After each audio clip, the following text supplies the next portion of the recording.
Hey, welcome to How's It Channel. In today's lesson, we will teach you how to delete data in payment and delivery in Telegram desktop app.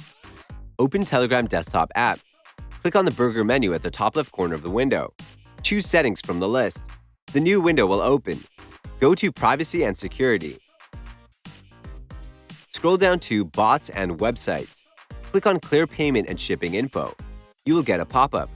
Check what you want to clear, shipping or payment info. You can check both options. Click on Clear. Click on Clear again to confirm your choice. Click on Clear Payment and Shipping Info. You will get a pop-up. Check what you want to clear, shipping or payment info. You can check both options. Click on Clear.